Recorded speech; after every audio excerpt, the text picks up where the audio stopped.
জানাজা শুরু হওয়ার আগে কেউ বক্তব্য দিতে পাবে না, সব বিদআত, কেউ কথা বলতে পাবে না, ইমাম সাহেব বক্তব্য দিতে পাবে না।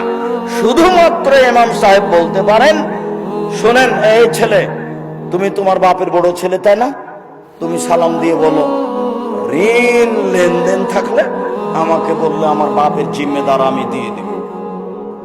কেন? ঋণ ছাড়া জানাজা না। আল্লাহ রাসূল জানাজা শুরু করবেন, শুরু করতে গিয়ে বলেন, এই শোনো, এ ঋণ আছে নাকি? জি। তাহলে আমি গেলাম, তোমরা জানাজা করো, আমি গেলাম। উঠে চলে যাচ্ছেন আল্লাহ রাসূল, থামেন থামেন থামেন থামেন, আমি ঋণ পরিশোধ করে দেবো, আমি ঋণ পরিশোধ করে দেবো। আচ্ছা ঠিক আছে। তাই ছেলে বলতে পারে, বাপও বলতে পারে, বড় ভাই বলতে পারে, ঋণের কথা কোনো বক্তব্য নেই, কারো বক্তব্য চলবে না।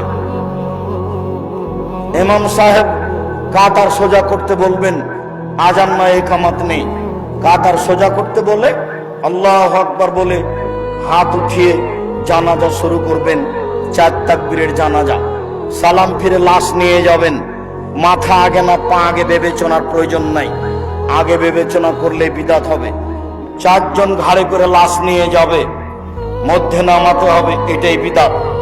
প্রয়োজনে 10 বার নামাবে, কাঁধ পরিবর্তন করতে হবে, এটাই বিদআত। প্রয়োজনে 10 বার কাঁধ পরিবর্তন করবে। বুঝা গেল না কথা? মনে হয় প্রয়োজনে 10 বার নামাবে, কিন্তু নামাতে হবে, এই কথা বিদআত। বুঝাতে পারি?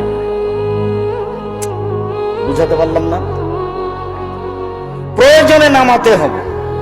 কাঁধ আমার ব্যথা করছে তাই আমি নামিয়ে দিলাম, প্রয়োজনে কয়বার নামাবো? 10 বার নামাবো, কিন্তু নামাতে হবে, এইটা বিদআত। বুঝা গেল না কথা?